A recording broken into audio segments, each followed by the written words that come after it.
Boa noite, caros ouvintes. Estamos começando nesta segunda-feira, 16 de fevereiro de 2026. Em nome do Pai, do Filho e do Espírito Santo, o programa Kairos Tempo de Graça de número 1033. Eu sou Paulo Miziari e ficaremos juntos até as 9h30 da noite nos 1.600 kHz AM da Rádio 9 de Julho. Nos trabalhos técnicos, o meu amigo Michel Silva, grande Michel, São Paulino, isso. Que bom, estamos começando, graças a Deus. Quero agradecer demais à Paróquia Nossa Senhora do Brasil por manter esse nosso programa no ar. Gente, eu volto a falar, eu repito, já repeti isso muitas vezes. Eu sou muito grato a Deus pela sua providência. Aos poucos eu fui aprendendo o que significa viver na providência, se lançar na providência de Deus. Veja, é um aprendizado no fundo. Tem gente que já tem essa consciência desde muito cedo. Aprender a viver sob a providência de Deus. Eu não tive. Eu fui aprendendo ao longo dos meus 64 anos de vida o que significa providência e o que significa se lançar na providência. É importante que a gente compreenda isso, porque se nós hoje estamos aqui, já no programa 1033, fazendo um resumo de tudo que nós já estudamos no Catecismo da Igreja Católica, não é por minha causa. Não sou eu o responsável, é uma paróquia, é uma comunidade que, comandada pelo seu pároco, ele não gosta que fala, ele não gosta que fala dele, ele não gosta que... Mas é verdade, comandada pelo seu pároco, é esta paróquia comandada pelo padre Miquelino que promove essa realidade do nosso trabalho. Então, a providência de Deus, ela se manifesta na vida da gente na medida em que a gente se coloca nas mãos de Deus, em que a gente reconheça humildemente, por isso nós estudamos bastante a virtude da humildade, que eu dependo de Deus para tudo. Então, é importante que a gente tenha essa consciência clara. E quando eu agradeço demais à Paróquia Nossa Senhora do Brasil por este programa, eu agradeço por tudo que esse programa tem realizado na minha vida, na vida da minha família, e espero que na vida de vocês também. Espero do fundo do meu coração que esse seja realmente, que essa providência de Deus através da realização desse programa abra as portas do seu coração para que você possa se entregar totalmente a Deus. Deixar que Deus te cure, deixar que Deus te ajuste. Então, realmente, eu fico muito grato a Deus, extremamente grato a Deus, por participar e pertencer da Paróquia Nossa Senhora do Brasil, do fundo do meu coração. Então, todas as vezes que eu agradeço a Paróquia Nossa Senhora do Brasil, eu não agradeço por gentileza. Eu agradeço por uma profunda gratidão. Uma profunda gratidão. Eu me casei nessa paróquia, eu sou paroquiano, eu trabalho com evangelização dentro da paróquia.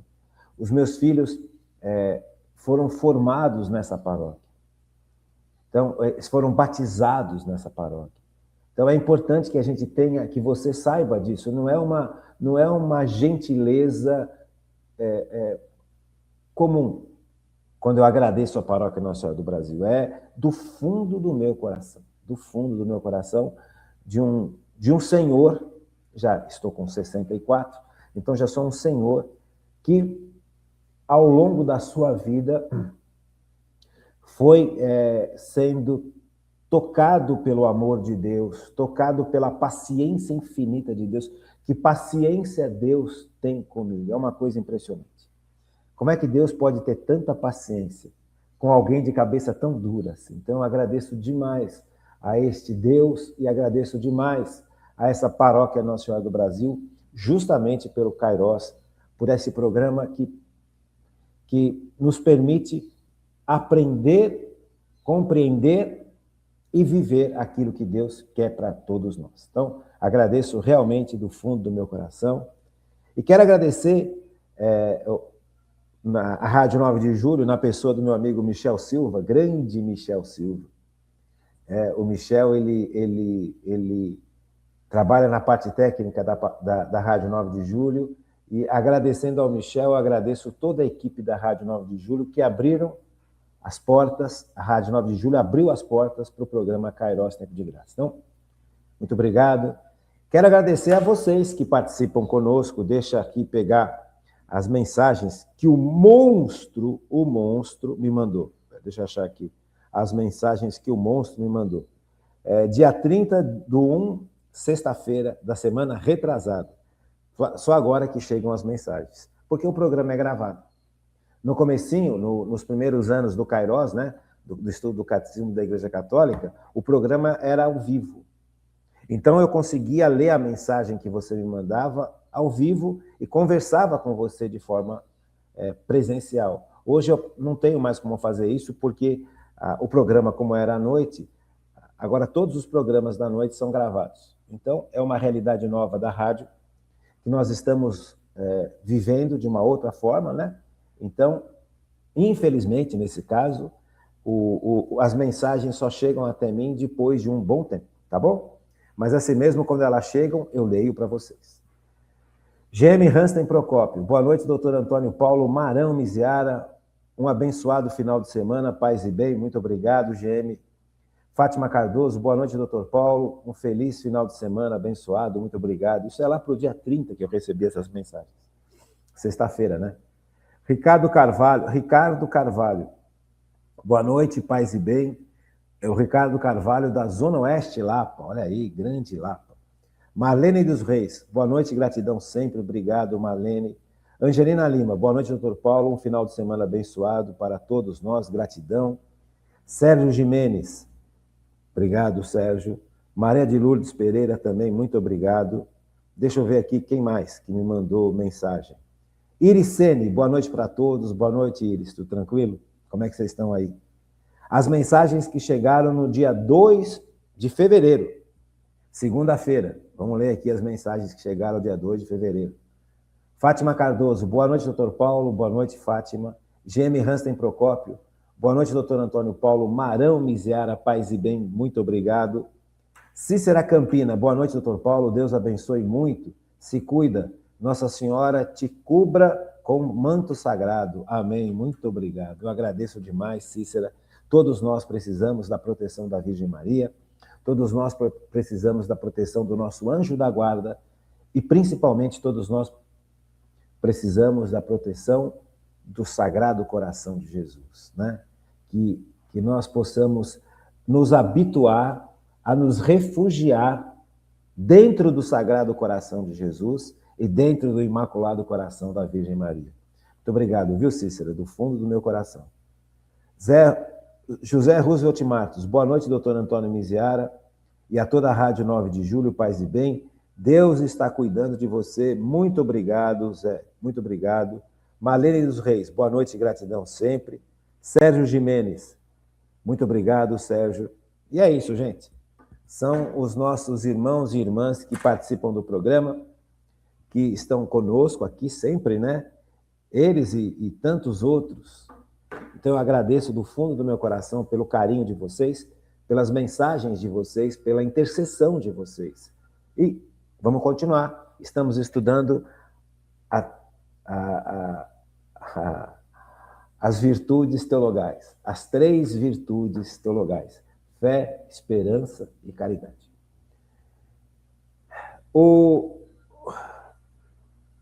É importante a gente entender o seguinte, eu acho isso...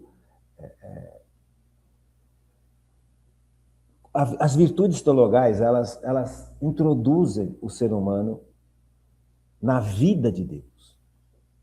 Eu acho que não sei se eu consegui passar isso para vocês. Eu não sei se eu consegui transmitir isso. As virtudes teologais, elas nos colocam na vida de Deus, na lógica de Deus. Então, é um salto, é uma criação nova. Nós somos recriados no momento em que fomos batizados. Não somos só simples criaturas que foram feitas à imagem e semelhança de Deus. Esse simples criaturas, não é uma visão menor, não é isso.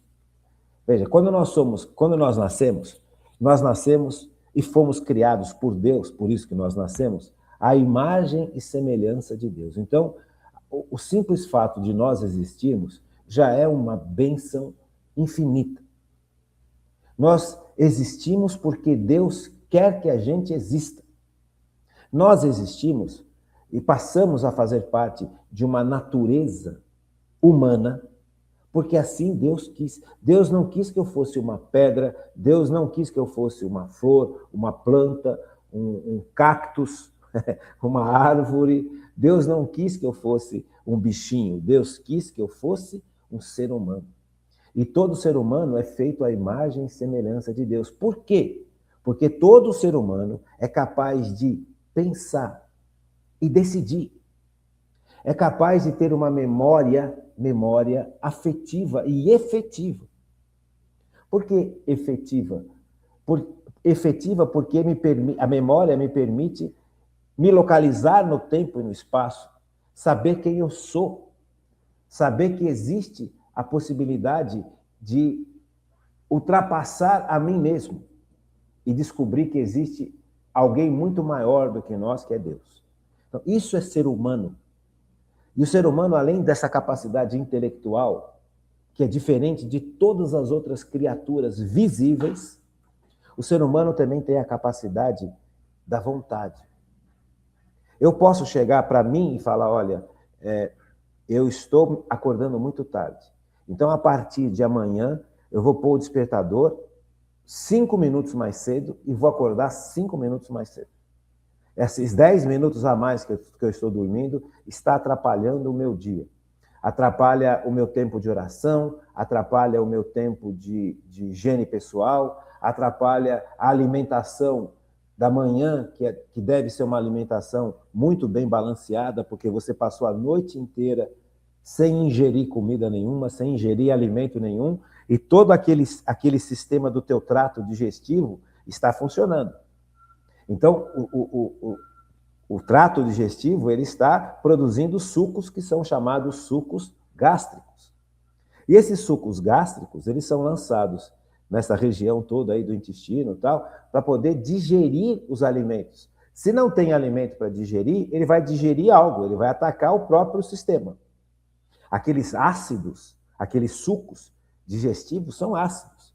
E se você não providenciar alimentos para que esses ácidos destruam esses alimentos, para que os componentes desses alimentos façam parte da constituição do seu organismo, esses ácidos vão atacar você. Então, o café da manhã, a alimentação da manhã deve ser uma alimentação muito bem preparada e muito bem equilibrada. Porque você passou uma noite inteira dormindo. Então, é importante que a gente compreenda as coisas. Então, essas coisas todas vão fazendo com que a gente cresça. Então, eu tenho a vontade de falar, a preguiça me leva a falar, eu quero ficar mais 10 minutos na cama, porque não vai fazer mal para ninguém, eu vou chegar no trabalho na hora certa. Mas veja, a minha vida não se resume em chegar no trabalho na hora certa. A minha vida, ela deve ser vivida para a glória de Deus. Ela deve ser vivida para estar na presença de Deus, para adorar esse Deus. Então, eu vou dormir com a cabeça em Deus e preciso acordar e me colocar na presença de Deus. Veja, se eu acordei, é porque Deus me deu a graça da vida. Eu acordei, essa manhã eu acordei, essa manhã você também acordou. Então, Deus nos deu a graça da vida. Ele não só nos coloca no mundo, como ele nos mantém na existência. Então, os padres, antes de dormir, eles fazem uma oração, os sacerdotes, né? Pelo menos deveriam fazer uma oração se colocando nas mãos de Deus. Senhor, estamos aqui e agradeço pela vida, se eu morrer dormindo, enfim, tem as orações que eles têm à noite, visando exatamente isso, agradecer o dom da vida e se colocar nas mãos de Deus. Então, o acordar cedo, ele não é só em função do meu trabalho. Esse é o grande problema quando nós vivemos longe da realidade divina, quando nós não permitimos que as virtudes teologais sejam dadas e acolhidas por nós. Nós passamos a viver em função do mundo. Nós passamos a viver em função daquilo que os outros nos ensinaram, até com boa vontade. Veja, então eu preciso acordar cedo para não chegar atrasado na escola, eu preciso acordar cedo para não chegar atrasado no trabalho, eu preciso acordar cedo para não chegar atrasado na universidade. Está tudo certo, mas a vida não é isso, ou não é só isso. Eu preciso acordar cedo para me colocar na presença de Deus e fazer aquilo que eu tenho que fazer, que a minha inteligência mostra que eu preciso fazer e que a minha vontade determina como eu devo fazer. Mas, em primeiro lugar, o foco tem que ser Deus. Essa transformação de sair dessa mentalidade humana nas coisas mais triviais, por exemplo, acordar cedo. Por que eu acordo cedo? Para louvar e agradecer a Deus. E depois eu me coloco diante das minhas obrigações. Como é que eu chego nisso? Como é que eu dou esse salto? Saio de um universo mundano e vou para um universo sobrenatural, a partir dos sacramentos, a partir do nosso batismo.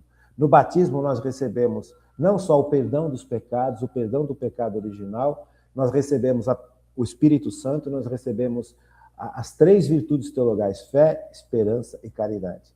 Recebemos os dons de santificação e recebemos a graça de Deus que nos santifica. Então nós nascemos de novo. Nós não somos mais só criaturas humanas feitas à imagem e semelhança de Deus. Veja, esse só não é uma coisa diminutiva.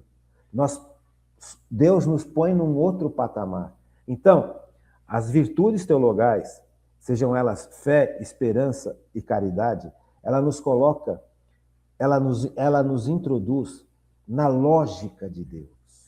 Ela nos introduz no sistema de Deus. Ela nos introduz na vida de Deus. Percebe? Não é só no pensamento de Deus, não é só no sistema de Deus, no sistema do céu. Ela nos coloca na vida de Deus. Nós passamos a participar da vida divina. Nós somos, de alguma forma, divinizados. Por isso que a igreja fala muito claramente, nós nascemos de novo. Então, São Paulo ele vai explicar para a gente que o homem espiritual é capaz de entender tudo, e o homem que é humano, ele não entende as coisas.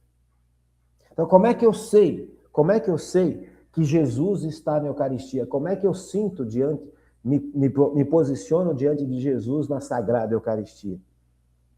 Como é que eu acredito que Jesus está na Sagrada Eucaristia, em corpo, sangue, alma e divindade, se eu não estou vendo? Se quando eu comungo o corpo e sangue de Jesus, eu sinto o gosto de pãozinho, o gosto daquela partícula que se chama a partícula, né? A hóstia consagrada. Quando eu mastigo aquela partícula, eu sinto o gosto de pão. Quer dizer, como é que eu sei que Jesus está presente em corpo, sangue, alma e divindade neste pedaço que era um pão? Hoje, agora, depois da consagração na missa, se torna o corpo, sangue de Jesus, corpo, sangue, alma e divindade de Jesus. Eu sei porque a virtude da fé me garante. Veja, não vem de mim. Eu posso ler milhares de livros. Eu posso ler milhares de tratados. E a Igreja Católica tem milhares de livros e milhares de tratados sobre a Eucaristia, sobre a Sagrada Eucaristia. Quantos santos, quantas santas, quantos doutores da Igreja, quantos papas falaram sobre a Eucaristia. Então, são instruções maravilhosas, são livros maravilhosos, são cartas maravilhosas. Eu posso ler tudo isso, eu posso compreender tudo isso, mas a certeza da presença de Jesus não vem da leitura, não vem do estudo. É necessário o estudo e é necessária a leitura? Claro, mas não é a leitura e o estudo que vão me dar a certeza que a virtude teologal da fé me dá. Então, quando eu estou diante dessa certeza, eu sei que Jesus está presente em corpo, sangue, alma e divindade, tem momentos em que você vai realmente se emocionar com a presença de Jesus. Esse sentimento de emoção não deve ser desprezado, muito pelo contrário. Esse sentimento de emoção diante de Jesus na Eucaristia é a ação do Espírito Santo. Então eu ouço um monte de gente do alto do seu conhecimento filosófico, do alto do seu conhecimento teórico, do alto do seu conhecimento de formador religioso, ridicularizar a emoção de uma senhora que está diante da Eucaristia. Isso aí é emocional. Não. Desculpa, meu querido, desculpa, minha querida, douto, estudioso, teólogo, profundo conhecedor e profundo formador. Essa senhorinha que está diante da Eucaristia, chorando no seu silêncio, as lágrimas correndo, diante de Jesus na Eucaristia, ela não é uma pessoa que está dominada pelo sentimentalismo barato, ela está sob a ação do Espírito Santo, porque é o Espírito Santo quem revela dentro de mim que Jesus está presente em corpo, sangue, alma e divindade. Veja, este momento de emoção diante da Eucaristia é um dos momentos mais lindos que o ser humano pode ter na sua existência, porque ele realmente permitiu, este ser humano permitiu que o Espírito Santo revelasse, que o Espírito Santo esclarecesse, que o Espírito Santo confirmasse que Jesus está presente em corpo, sangue, alma e divindade. Veja, isto é a virtude da fé. É a fé que me garante isso, porque é a ação do Espírito Santo que me convence por dentro. Se eu estou aqui te ensinando e você entendeu, não é porque eu sou bom, não é porque eu explico bem, já falei isso muitas vezes e volto a falar quantas vezes forem necessárias. Graças a Deus, Deus me deu um dom para ensinar. Mas você compreende o que eu estou te ensinando em relação ao catecismo da Igreja Católica e a palavra de Deus, não porque eu sou bom. Você compreende porque você permitiu que o Espírito Santo que você recebeu no seu batismo e no seu crisma te esclarecesse por dentro. Enquanto eu falo, se eu estiver falando sob a ação do Espírito Santo, debaixo da ação do Espírito Santo, se eu me colocar debaixo da ação do Espírito Santo, a minha explicação ela vai ter um potencial muito maior e uma capacidade de transmitir a realidade de uma forma muito mais eficiente. Não pelos meus méritos, mas pelos méritos de Cristo. E esse mesmo Espírito Santo que me permite ter esse carisma é o mesmo Espírito Santo que está dentro de você e que esclarece dentro do seu coração, na sua cabeça, na sua alma, que aquilo que eu estou falando tem sentido. É ele que te garante que o que é falado a partir do catecismo da Igreja Católica é certo. Então, quando um pai e uma mãe querem colocar o filho logo que nasceu para receber o batismo, esse papai e essa mamãe estão sob a ação do Espírito Santo, porque eles acreditam nos sacramentos. É a virtude da fé. É esta capacidade sobrenatural que chegou até o papai e a mamãe e colocaram no papai e a mamãe, e colocou no papai e na mamãe a urgência de batizar seus filhos, a premência de batizar os filhos, a necessidade angustiosa quase até, no bom sentido. Eu preciso batizar os meus filhos, porque quem que põe isso no meu coração é a virtude teologal da fé. Você percebe? Então essas coisas precisam ser compreendidas. E eu não sei se eu consigo passar isso para vocês. Veja, a fé não vem da gente, a fé vem do Espírito Santo. A fé é uma virtude teologal. A fé me coloca diante da capacidade de entender as coisas de Deus. Você chega para uma pessoa, como é triste isso, mas como é triste. Sabe? E quantas vezes nós também não permitimos que a fé esclareça as coisas de Deus no meu coração. Quantas pessoas que olham para a cruz de Cristo e não são capazes de perceber na cruz de Cristo o amor infinito de Deus pela humanidade. Quantas pessoas, inclusive nós, quantas e quantas vezes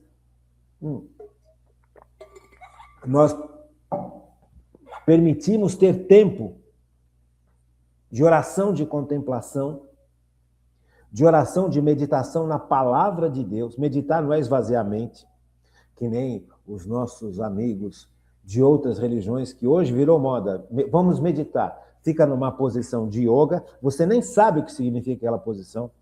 Você começa a repetir uma série de palavras que você não tem a menor noção do que você está repetindo. Você não tem noção de quem que você está chamando com aquelas palavras. E outra, a meditação a partir do budismo, a partir da yoga, é um esvaziamento do ser humano. Gente, Jesus não pregou esvaziamento do ser humano. O ser humano esvaziado não olha para si e não olha para o sofrimento do outro. Isso não é cristianismo. Veja, isso é um absurdo comparado àquilo que Jesus ensinou. Então, Jesus não ensinou você ou eu esvaziarmos a mente para relaxar. Jesus ensinou, vinde a mim, vós que estáis cansados sobre o fardo, que eu vos aliviarei. Então, diante da meditação, o que é a meditação? É pegar a palavra de Deus e pensar, assim como a Virgem Maria fazia, ficava mastigando a palavra de Deus. Então, quando nós não temos tempo para Deus, que a nossa vida está tão cheia de problemas, cheias de compromissos, isso não é de Deus. Porque eu não nasci para ter um monte de compromissos, eu não nasci para ter um monte de trabalhos, um monte de atividades, eu nasci para fazer a vontade de Deus no meu trabalho e nas minhas atividades. Quando eu estou lotado de trabalhos e de atividades, eu não estou fazendo a vontade de Deus, estou fazendo a minha vontade. Eu saí do senhorio de Jesus. Eu não permiti mais que Jesus indicasse o caminho que eu deveria seguir. Eu cheguei para Jesus e falei, não, de agora em diante quem manda sou eu. Eu vou assumir um monte de compromissos de trabalho porque eu quero ficar rico. Eu quero crescer, eu quero não sei o quê. Tudo tem o seu lugar, tudo tem o seu porquê. Sabe, você trabalhar, você montar uma empresa e essa empresa começar a crescer, e aí você daqui a um tempo montar uma filial dessa empresa numa outra cidade para dar emprego para outras pessoas, aí é de Deus. Mas você ficar, não, eu quero porque eu vou ficar rico, porque eu não sei o quê, porque eu preciso superar, porque eu preciso provar para todo mundo que eu sou capaz, você já saiu da ação da fé. Você já caiu na ação do orgulho humano. Eu resolvo, eu sei o que é melhor para mim. Como se Deus não soubesse. Como é que eu sei o que é melhor para mim? Eu sei o que é melhor para mim a partir da vontade de Deus. Quem me garante isso? A fé. Então é importante, gente. É importante. Então vamos meditar a palavra de Deus. Quando eu estou meditando a palavra de Deus, por exemplo, daqui a pouco nós vamos começar a Quaresma e depois a Semana Santa. Será que na Quaresma e na Semana Santa eu permito que o Espírito Santo me revele o amor de Deus por mim a partir da cruz de Cristo? Só que esse amor de Deus por mim não é um amor assim, como é que se fala? Um amor pastelzinho. Será que a gente já meditou isso assim profundamente? Então, como é que eu consigo vislumbrar de forma profunda, de forma sobrenatural, o amor que Deus revela para mim na sua cruz? O amor que Deus revela que Ele é, e o amor que Deus revela que Ele tem por mim, a partir da cruz. Eu só consigo enxergar esse amor de Deus na cruz, de forma profunda desse jeito, e até mesmo de forma até superficial, pela ação da virtude da fé. É o Espírito Santo quem me revela esse amor por dentro. Na medida em que eu vou meditando a palavra de Deus, na medida em que eu paro e me coloco nas mãos de Deus. Então, qual que é a função humana diante das virtudes teologais? A função humana diante das virtudes teologais é parar e falar, Senhor, eu estou caminhando para o lado errado. Eu tomei a rédea da minha vida, eu passei a ser o Senhor da minha vida. Como é que eu percebo que eu passei a ser o Senhor da minha vida e deixei de estar sobre o senhorio de Jesus Cristo? Você lembra o que é o senhorio de Jesus Cristo? Então, vamos falar um pouquinho sobre isso no segundo bloco, para a gente compreender um pouco melhor a virtude teologal da fé. Então, eu percebo que eu saí do senhorio de Jesus Cristo. Eu percebo intimamente, o primeiro passo é o arrependimento. Quem me dá esse arrependimento é Jesus, pela ação do Espírito Santo. Ele ilumina a minha inteligência. Quando você está sob a ação humana, quando você impede a ação sobrenatural na sua vida, você se torna cego. Nós já falamos isso quando estudávamos e revimos o orgulho e a humildade. Além dos grandes problemas que o orgulho traz para a humanidade, um deles é a cegueira espiritual, a cegueira em relação a Deus, o não entendimento das coisas de Deus e o não entendimento do meu afastamento de Deus, o não entendimento da gravidade do pecado. Veja, do lado positivo e do lado negativo. O orgulho me torna cego para as maravilhas de Deus, para a grandeza de Deus, para a ação de Deus em favor da humanidade, para a ação de Deus em favor da igreja, para a ação de Deus em favor da justiça. Quantos e quantos religiosos pegam a bandeira da justiça e saem falando narrativas e propondo situações e propondo sistemas e propondo socialismos e marxismos e tudo mais, e não olham para Cristo, que é o único capaz de justificar a humanidade. O que é justificar a humanidade? Não só salvar a humanidade das mãos do demônio, perdoar os pecados, mas ajustar a humanidade à vontade de Deus. E Deus não quer que a humanidade passe por injustiças. Então é só Cristo que é capaz de realizar essa transformação interior. Não vai ser sistema econômico, financeiro, social ou filosófico ou ideológico que vai resolver realmente o problema das injustiças.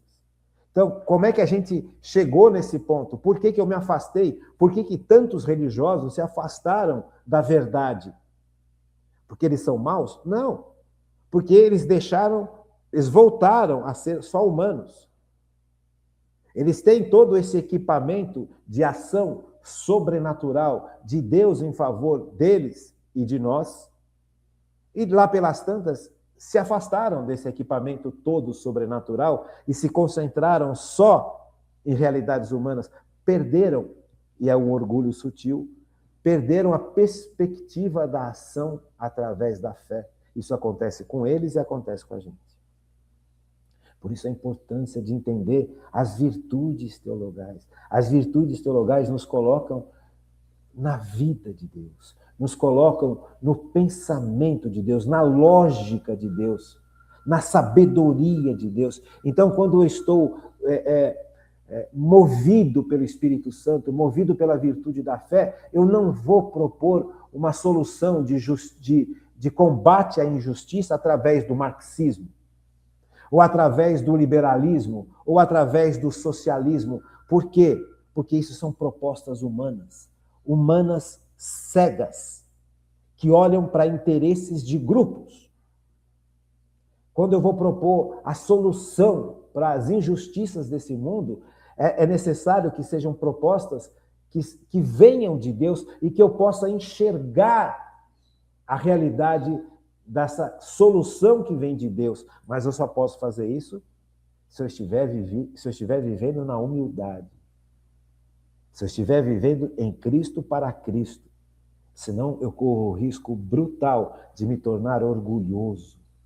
E aí eu vou propor soluções humanas ao invés de propor soluções divinas. Veja, é terrível. Nós vivemos isso aqui na América Latina há pelo menos 60 anos, 50 anos. A América Latina foi infestada por uma teologia chamada teologia de libertação, que é uma heresia terrível. No começo dela não era herética, mas ela se tornou herética, profundamente herética. Ela se tornou um meio de manipulação política e social. Por quê? Porque afastou-se da vontade de Deus. A pessoa ou as pessoas que propunham esse tipo de coisa olhavam para o problema e buscavam soluções humanas distantes da vontade de Jesus Cristo, Senhor e Salvador. Inclusive, olham para Jesus Cristo como um revolucionário. Jesus Cristo nunca foi um revolucionário. Jesus Cristo é Deus que se faz homem. Jesus Cristo não é aquele que vai garantir para você riqueza nesse mundo. Ele pode permitir que você tenha riquezas, da mesma forma que ele pode permitir que você possa passar por uma vida de humilde, pequena e pobre, financeiramente falando. Isso não diminui a ação de Deus e o amor de Deus por você. Então, essas coisas todas são muito importantes. Veja, a virtude da fé, ela é essencialíssima. Não é porque eu estou com meu coração apertado de ver as injustiças que acontecem no mundo que eu vou propor soluções humanas. Ah, mas a pessoa está passando fome. Eu sei que a pessoa está passando fome. Nós também passamos muitas necessidades. Ou você que me escuta não passa necessidade. Eu passo muitas vezes muitas dificuldades. Mas eu não saio por aí condenando os outros pela minha dificuldade. Eu sei que tem elementos atuais na nossa sociedade que nos levam a uma situação de injustiça, elementos que vêm do governo, por exemplo. Alta de impostos, corrupção, um monte de coisa que vem aí, atrapalha muito a vida da gente. Mas veja, isso precisa ser solucionado.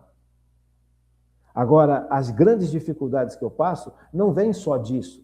Vem de escolhas erradas que eu fiz, vem de opções equivocadas que eu tomei na minha vida, vem de decisões que eu nunca deveria ter tomado, vem de egoísmos, de vaidade, de prepotência, de um monte de coisa errada que eu também cometi. Então, quando você não olha, você não é capaz de enxergar nas grandes dificuldades que você passa, que você também é responsável, você se afastou da virtude da fé. Quando você joga os seus problemas nas costas dos outros, só dos outros, quando você culpa o sistema, quando você culpa o empresário, quando você culpa os padres, quando você culpa não sei quem, quando você está saindo da ação da virtude da fé, está entrando só na ação da virtude humana. O homem espiritual enxerga além, fala São Paulo. O homem que não permite que as virtudes e que a graça de Deus ilumine a sua inteligência, só vai olhar de forma humana, não é capaz de enxergar além. Por isso a importância de nós todos não cairmos de novo no jeito humano de ser. Porque o jeito humano de ser é um jeito orgulhoso. Eu faço o meu caminho, eu decido quais são os caminhos que eu vou trilhar, eu tomo minhas decisões sozinho, ninguém tem nada a ver com isso, eu faço o que eu quero. Veja, quando nós entramos nesse mundo, nós fechamos as portas para as virtudes teologais, fé, esperança e caridade. Isso é muito sério.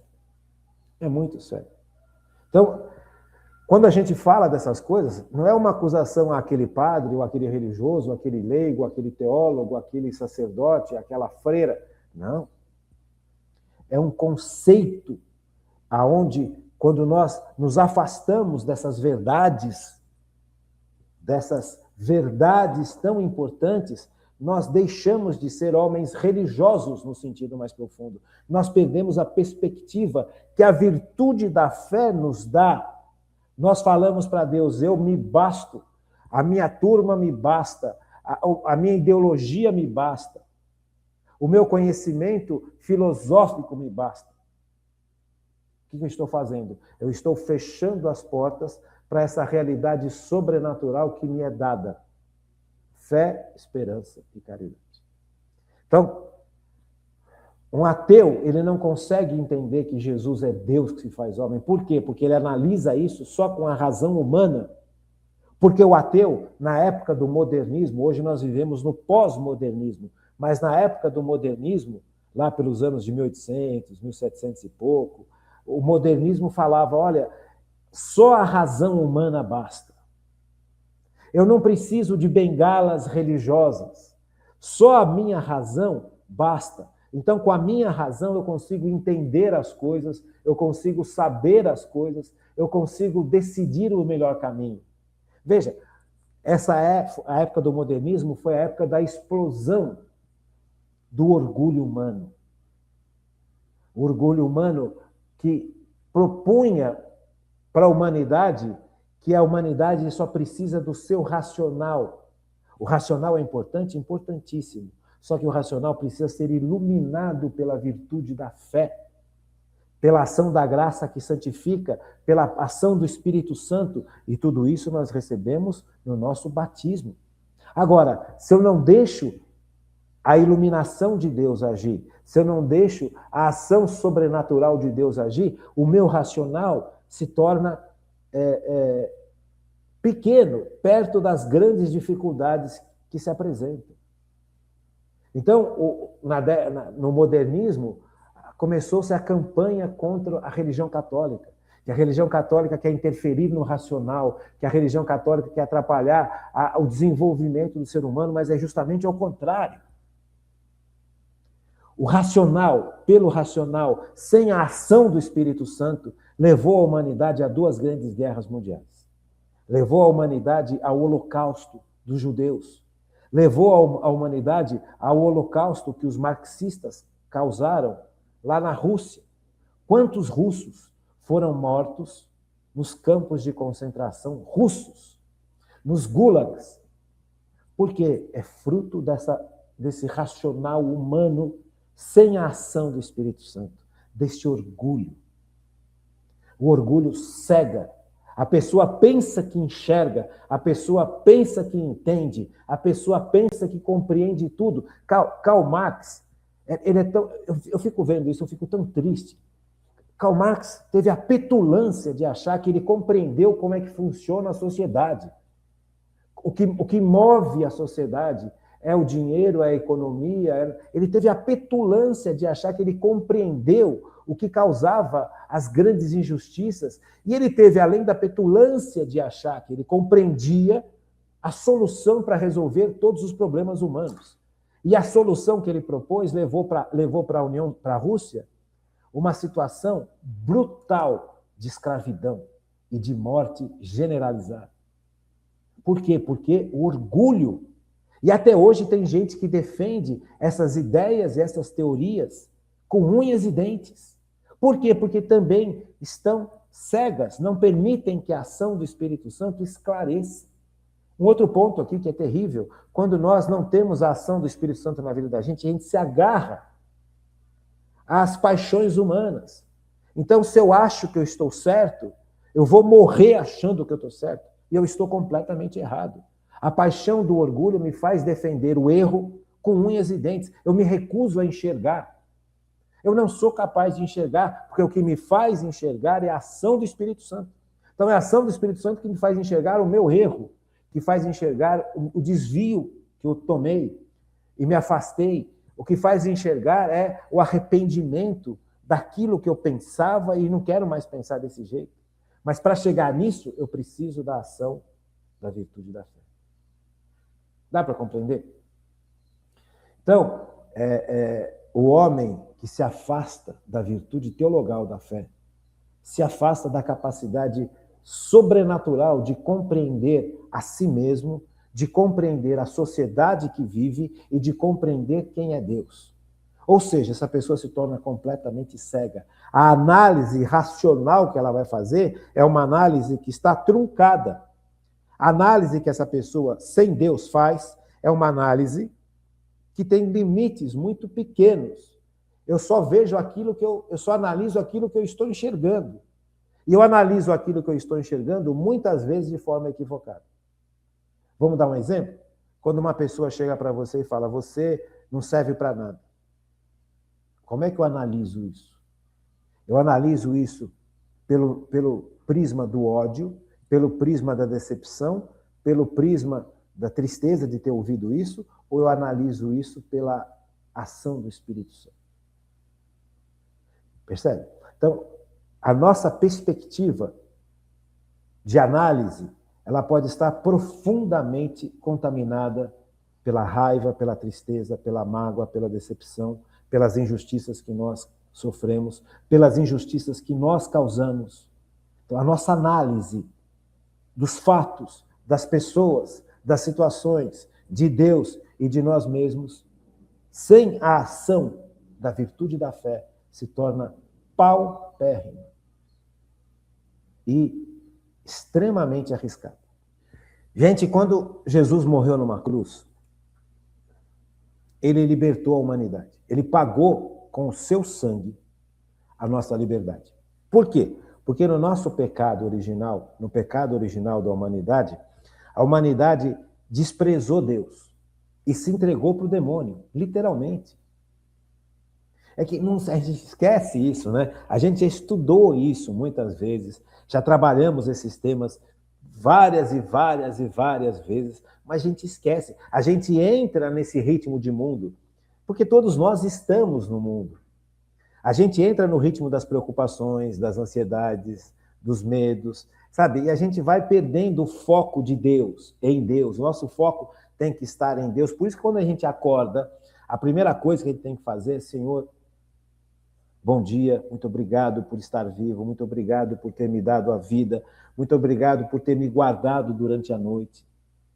Muito obrigado por estar velando pelo meu corpo e minha alma. Muito obrigado por estar cuidando da minha família, cuidando de mim, cuidando da minha esposa, cuidando dos meus filhos.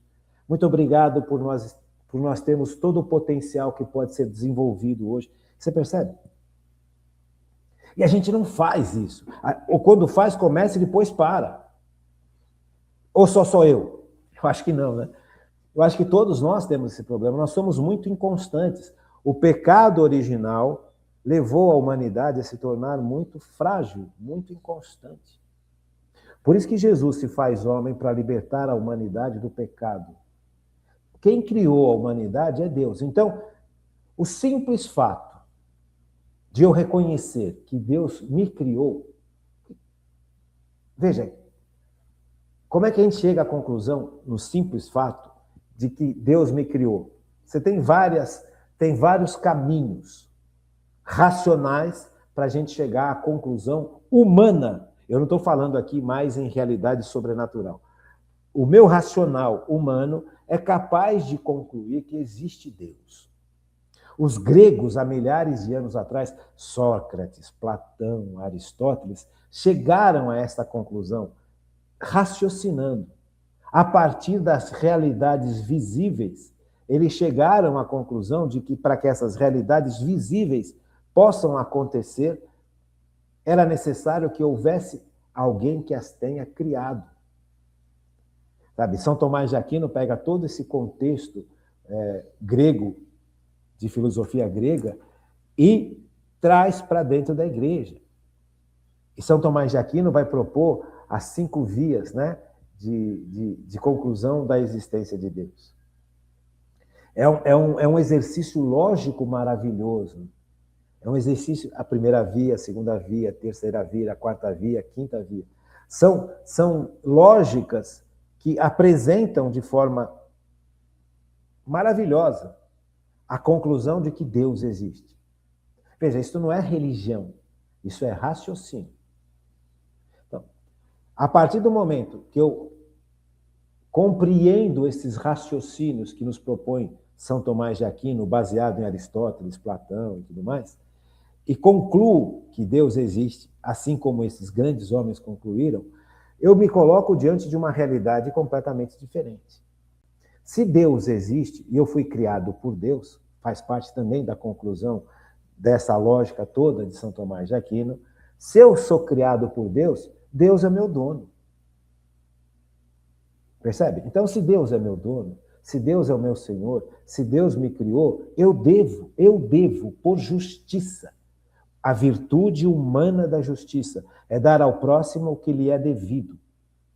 É o mínimo de um conceito de virtude humana que nós já estudamos, já recordamos, já tivemos um monte de aulas sobre isso nessa fase nova do programa, porque isso é importantíssimo.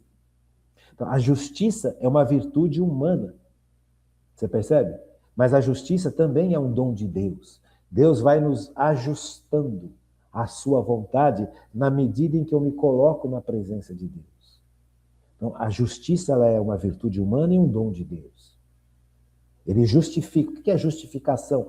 É fazer com que o homem seja ajustado não mais à sua vontade, que pode estar extremamente contaminada, como nós vimos no bloco passado, à vontade de Deus. Por quê? Porque Deus tem o direito disso na vida da gente. Porque nós reconhecemos que Ele é o nosso Criador. Se eu criei essa caneta, eu sou dono dessa caneta. Você percebe? Não é a caneta que é dona dela, sou eu que sou dono dela, porque eu criei essa caneta. Então, veja, a virtude da justiça, a virtude humana da justiça, que é comum a todos os seres humanos do universo, é dar ao próximo aquilo que lhe é devido. Então, quando eu descubro que Deus me criou, quando eu descubro pela revelação quem é Deus, que a lógica me leva, o raciocínio humano, neste nível, leva o ser humano a compreender que existe Deus. Agora, quem é Deus? Aí o raciocínio humano não alcança. É necessário a ajuda de Deus. Deus se revela para a humanidade. Se Deus não tivesse se revelado para a humanidade, Pai, Filho e Espírito Santo, nós nunca saberíamos que Deus uno 3 pessoas. Nunca saberíamos. Você percebe? Agora, como é que eu sei que isso é verdade? Porque a virtude da fé me garante. Tudo isso. Garante por dentro.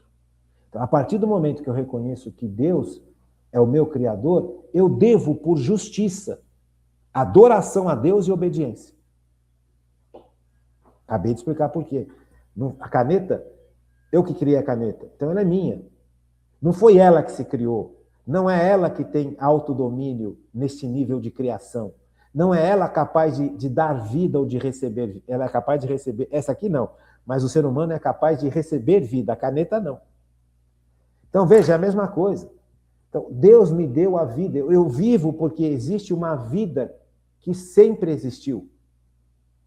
Como é que eu vou compreender isso? Não vou compreender racionalmente isso nunca. Só sob a ação da fé. Se alguém está vivo, é porque esta vida deste alguém foi recebida. Agora um pouquinho de filosofia aqui. Essa vida de alguém, a minha vida eu recebi de Deus. Eu não recebi do meu papai e da mamãe só. Eu recebi do papai e da mamãe e recebi de Deus. E quem recebeu a vida do meu papai?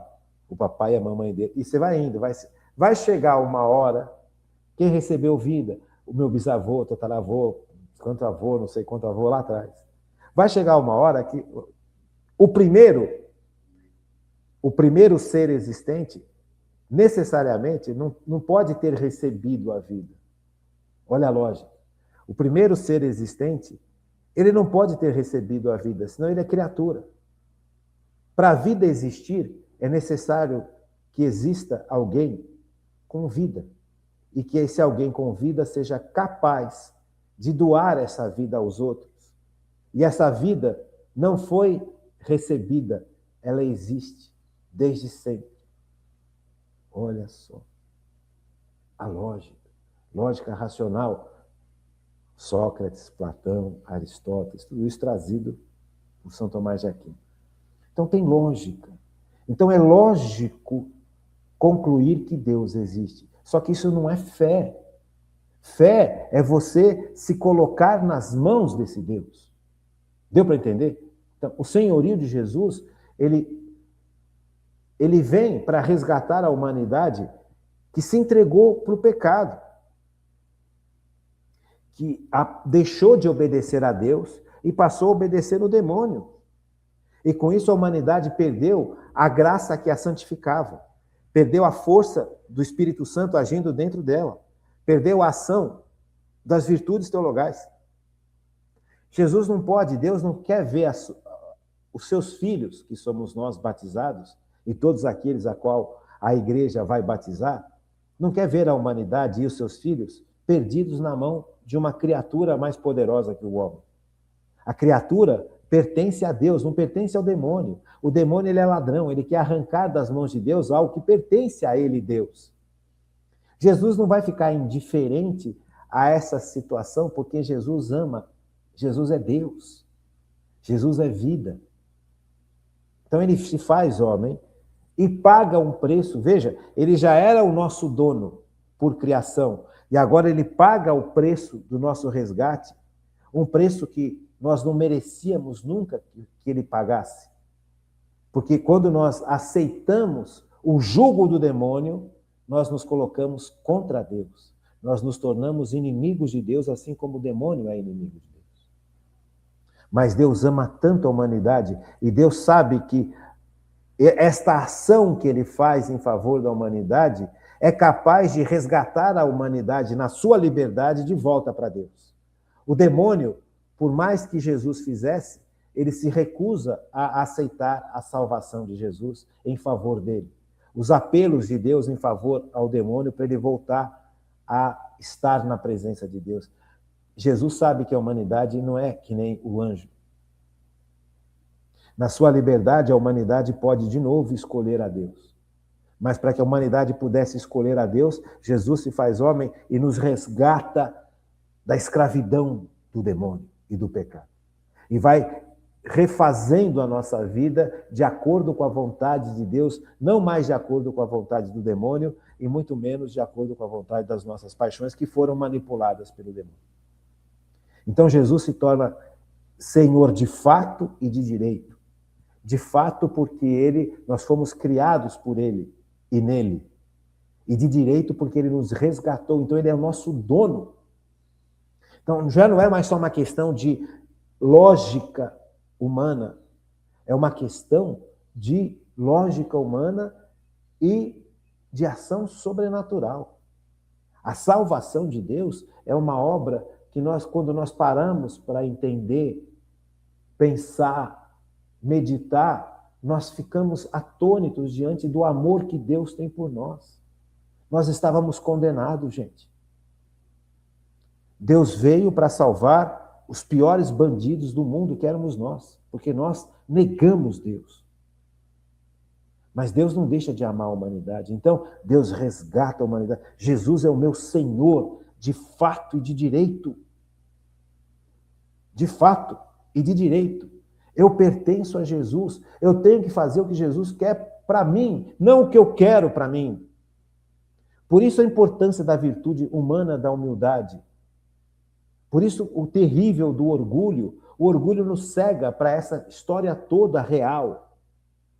Fomos criados por Deus e fomos resgatados por Deus. Então nós pertencemos duplamente a Deus. Não é só uma pertença por criação, que já era imensa, mas agora é uma pertença a Deus por criação e por salvação. Então é muito maior o nosso dever de justiça para com Deus. Eu devo obedecer a Deus acima de tudo, porque além do dever da justiça existe o dom do amor, a virtude do amor, a virtude da caridade, porque Deus fez tudo isso por amor. Então, quando eu opto por viver uma vida só com os meus pensamentos, só com a minha vontade, só com as minhas decisões e colocando Deus de lado, eu estou cometendo pecados brutais contra a justiça e contra o amor de Deus. Então, mais do que nunca, eu preciso mergulhar na fé. E a fé que me revela que isso é verdade. A fé não me revela só as maravilhas de Deus, a fé me revela a feiura do pecado.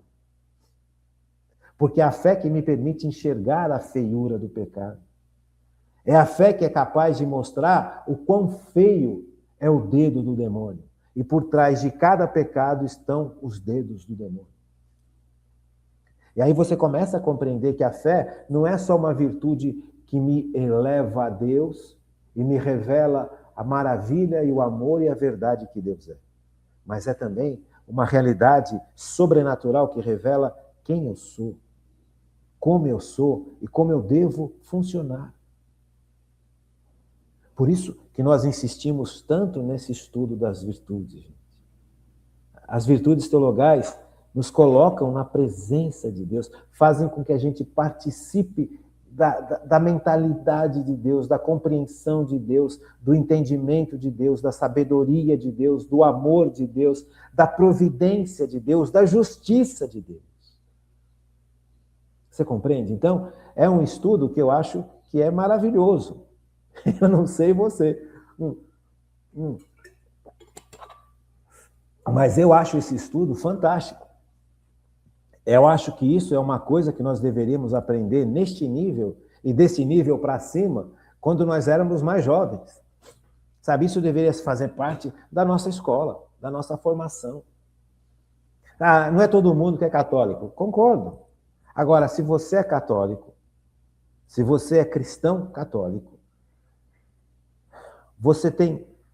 nós temos como cristãos católicos o direito de receber essa formação e o dever de receber essa formação.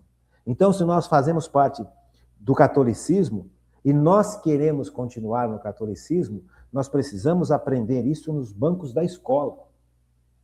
As escolas católicas deveriam ter realmente... Eu sei que hoje isso se tornou praticamente impossível, porque hoje nós vivemos num mundo onde a religião católica é vista como um entrave para o desenvolvimento do ser humano a partir do modernismo, a partir de 1700 e tanto.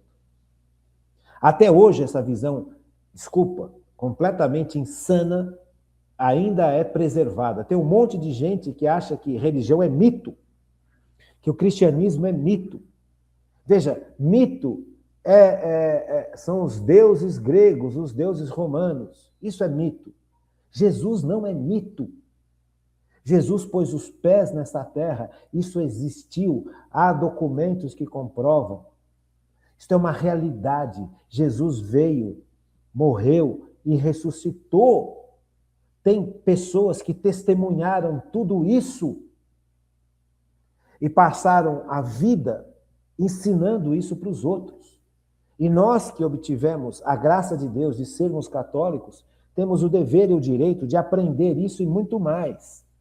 Então, as nossas escolas católicas deveriam nos dar esse ensino aprofundado daqui para mais. Porque isso é uma questão de sobrevivência da nossa alma, não só do nosso corpo. Nós não fomos feitos só para este mundo, nós fomos feitos para a eternidade. Isso aqui é uma passagem. Nesta passagem, Deus me dá o tempo suficiente para eu decidir que caminho eu vou seguir. Eu vou ser de Deus ou eu não vou ser de Deus. A escolha é nossa. E se eu não quiser Deus na minha vida até o último instante da minha existência, se eu não aceitar esse Deus, se eu não me colocar sob o jugo do Senhor, que é um jugo suave e leve, eu vou me colocar sob o jugo do pecado, que é um jugo brutal e destrutivo para este mundo e para a eternidade. Então nós estamos falando de coisas aqui que são o mais importante do universo. Não tem nada mais importante do universo do que Jesus Cristo, Senhor e Salvador. Não tem nada mais importante. Todo o resto é resto. Tem a sua posição, tem o seu lugar, tem a sua importância, mas está muito abaixo desta verdade absoluta. O ser humano precisa fazer essa opção. E por isso que Deus dá a vida ao ser humano, para que Deus possa se revelar como o amor profundo que Ele é e que Ele tem durante a nossa vida. E nesta relação com Deus, eu faço a escolha. Eu aceito Deus, eu quero pertencer a Deus. Quem que me dá essa capacidade de enxergar e compreender e aceitar que Deus é Deus, que é amor e que eu fui criado para Ele? A virtude da fé. Faz sentido? Agradeço muito ao Pai, em nome de Jesus, pela aula de hoje. Espero que este carnaval seja um carnaval onde a gente possa realmente adorar a Deus, não adorar a carne. Que a nossa festa da carne seja colocada de tal forma que a nossa carne adore a Cristo. Que a nossa alma adore a Cristo. Fiquem com Deus, uma boa noite. E até amanhã, se Deus quiser.